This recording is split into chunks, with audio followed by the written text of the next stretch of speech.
سرکار نے فلاح انسانیت کے لیے جو دوسرا کام کیا نا، وہ لوگوں کو احساس دلایا ہے کہ اگر غلطی ہو جائے تو تم نے بندوں کے سامنے اپنے آپ کو کلیئر نہیں کرنا، تم نے تو رب کے سامنے اپنے آپ کو کلیئر کرنا، اللہ کے سامنے تم نے بچنا ہے کہ میرا گناہ معاف۔ اور حضور احساس پیدا کرتے تھے۔ بخاری شریف میں قبیلہ غامدیہ کی اس عورت کا تذکرہ موجود ہے جو خود آئی تھی، کوئی گرفتار کر کے نہیں لایا تھا، از خود آئی۔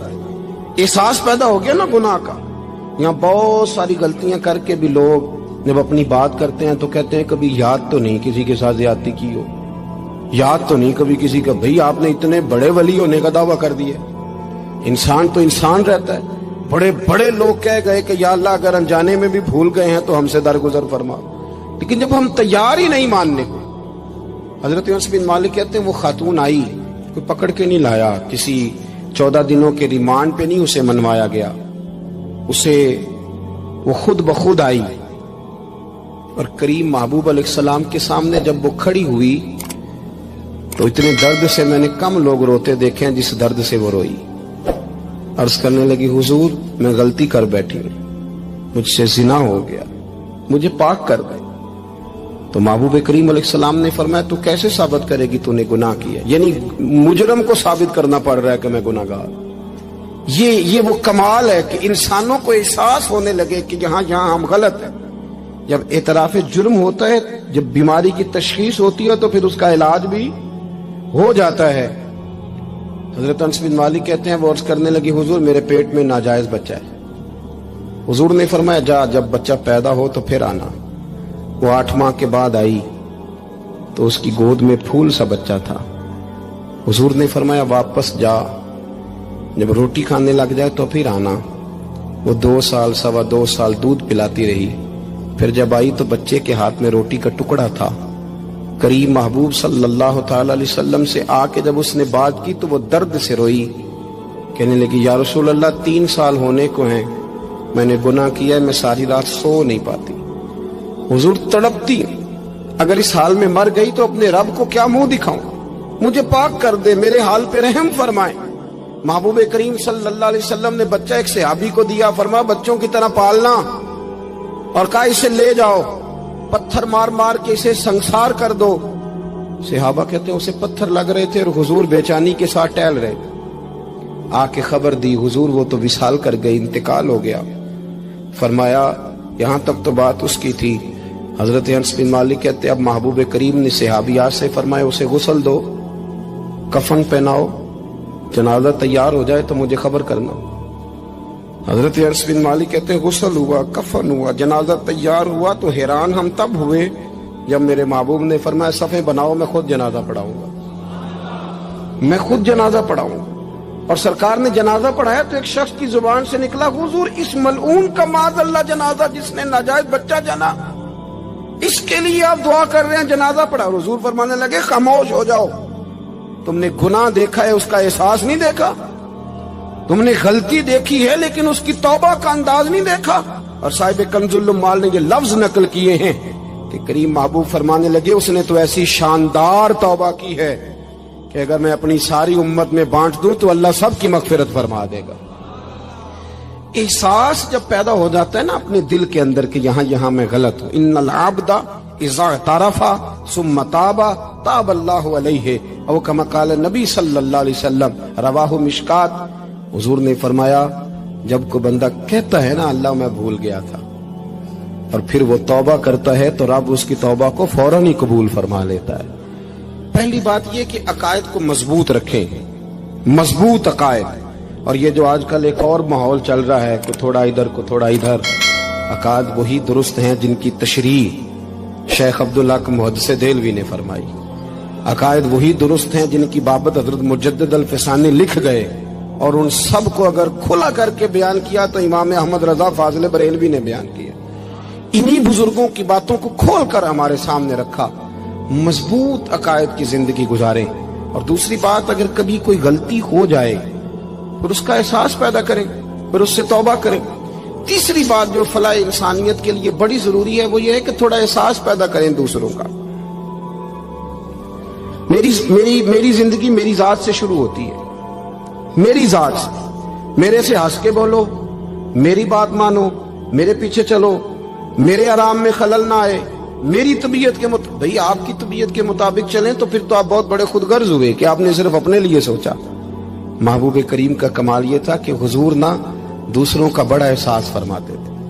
آپ بخاری مسلم کی وہ حدیث پڑھیں تو حیران ہو جائیں کہ سرکار فرماتے ہیں میں جب نماز کی نیت باندھتا ہوں تو میرا دل کرتا ہے میں لمبی نماز پڑھاؤں، جب میرا کسی کام کرنے کو دل کرے تو پھر میں ساری دنیا کچلنی پڑے تو میں کر جاتا ہوں، لیکن حضور فرمانے لگے کہ میرا دل کرتا ہے میں لمبی نماز پڑھاؤں، لیکن پھر میرا خیال آتا ہے کہ پیچھے بوڑھے بھی ہیں، بیمار بھی ہیں، بچے بھی ہیں۔ یا رسول اللہ نماز اللہ کی اور خیال بندوں کا؟ فرمایا میں بوڑھوں، بیماروں اور بچوں کا خیال کرتے ہوئے اللہ کی نماز کو مختصر کر دیتا ہوں۔ احساس جب طبیعت ہمارے ہاں نا تیزی کے ساتھ احساس ختم ہوا ہے، تیزی کے ساتھ ہم نے اتنی نفی شروع کی۔ ہمارے تو اہل تصوف میں الا ماشاءاللہ اب تربیت کا طریقہ یہ ہے کہ صرف میں ہوں، میرے سوا کوئی بھی نہیں، حالانکہ طریقت تو اس کا نام تھا کہ میں نہیں باقی سارے۔ اللہ تبارک و تعالیٰ نے انسان کے لیے سارا کچھ بنایا، هو الذی خلق لکم ما فی الارض جمیعا، فرمایا زمین میں جو کچھ ہے سارا تیرے لیے بنایا۔ کسی کو آپ نوکری پہ رکھتے ہیں، اس کے ساتھ معاہدہ یہ ہوتا ہے کہ یہ تجھے رہنے کے لیے مکان دیا جائے گا، 3 وقت کا کھانا دیا جائے گا، 2-3 دفعہ پینے کو چائے ملے گی، اور اتنی تنخواہ ہم ہر مہینے تمہیں ادا کریں گے، اور پھر ڈیوٹی یہ ہے کہ یہ مشین ہے، اس پر تم نے صبح 8 بجے سے 4 بجے تک کام کرنا ہے۔ اب وہ شخص کیا کرتا ہے؟ وہ تنخواہ بھی وصول کرتا ہے، مکان پہ بھی قبضہ کر لیتا ہے، اور وہ 3 وقت کھانا بھی کھا لیتا ہے، چائے بھی پی لیتا ہے، اور مہینے کے بعد تنخواہ بھی وصول کر لیتا ہے، پر مشین پہ کھڑا نہیں ہوتا۔ تو اس کا مالک اسے رکھے گا؟ بولتے نہیں آپ حضرات، رکھے گا، اسے چھٹی کرا دے گا۔ وہ کہے گا تو کتنا عجیب آدمی ہے کہ اب جو مطالبات تیرے تھے وہ سارے پورے ہو گئے، اور جو میرا مطالبہ ہے تو نے پورا ہی نہیں کیا۔ اختلاف ہو جائے گا، جھگڑا ہو جائے گا، مالک ناراض ہو جائے گا۔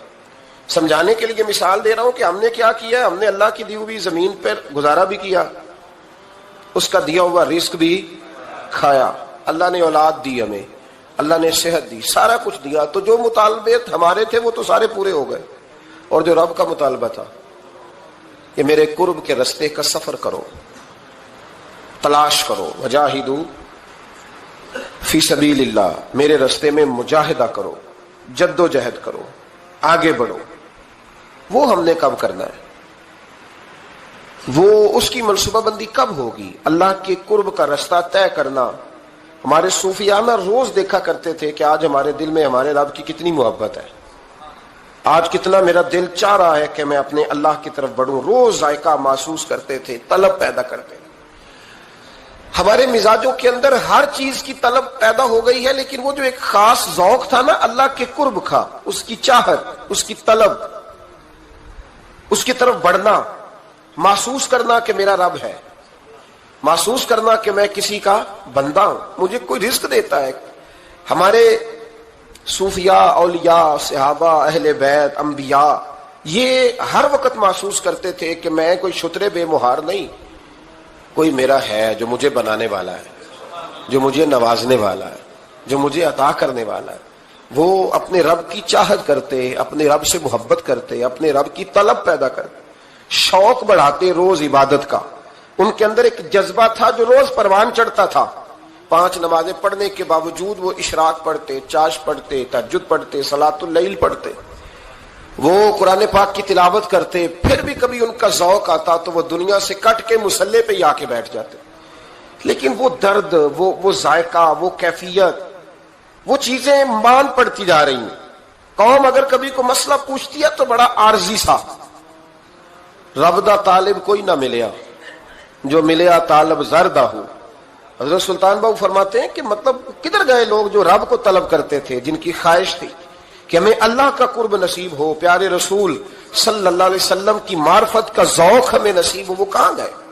ہمارا ایک مقصد تھا، دیکھیں نا بڑا پیار آتا ہے اللہ کو اس بندے پہ۔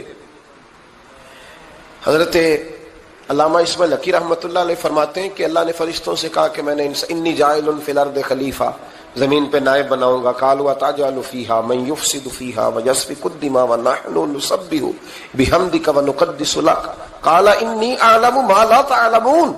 فرمایا میں زمین پہ نائب بنانے والا ہوں. تو کہنے لگے یا اللہ وہ تو فساد پھیلائے گا، خون ریزی کرے گا. تو اللہ نے فرمایا جو تم جانتے ہو وہ میں، جو میں جانتا ہوں وہ تم، جو میں جانتا ہوں وہ تم نہیں جانتے، تمہیں نہیں پتا. تو علامہ اسماعیل حقی فرماتے ہیں وہ کیا تھا جس کو فرشتوں کو نہیں پتا تھا؟ فرماتے ہیں یہ وہی انسان کے اندر جو اللہ کے قرب کے متلاشی ہونے کا جذبہ تھا. فرشتے اسے جانتے، لوح محفوظ پہ یہ تو پڑھ لیا تھا کہ یہ فساد کرے گا، یہ تو پڑھا تھا کہ ابو جہل فساد کرے گا، یہ نہیں پڑھ سکے تھے کہ ابو بکر رویا بھی کرے گا. یہ تو پڑھ لیا تھا انہوں نے، یہ تو پڑھ لیا تھا کہ اخنس بن شریق تلواریں نکال کے لوگوں کو قتل کرے گا. یہ نہیں پڑھا تھا کہ مولا علی شیر خدا مزدوری کریں گے اور جو مزدوری ملے گی وہ اللہ کے بندوں میں تقسیم کر دیا کریں گے. یہ تو انہوں نے پڑھ لیا تھا کہ ابو البختری، ابو لہب یہ لوگوں کے گلے کاٹیں گے. پر یہ نہیں پڑھا تھا کہ عثمان غنی رضی اللہ تعالیٰ عنہ قحط کے زمانے میں بھی کروڑوں کا مال اللہ کے راستے میں خرچ کر دیا کرے. وہ جو انسان کے اندر طلب ہے، وہ جو تڑپ ہے، وہ جو شوق ہے، وہ جو کیفیت ہے، وہ جو معرفت کا نور ہے، یہ اللہ کو بڑا ہی پسند ہے.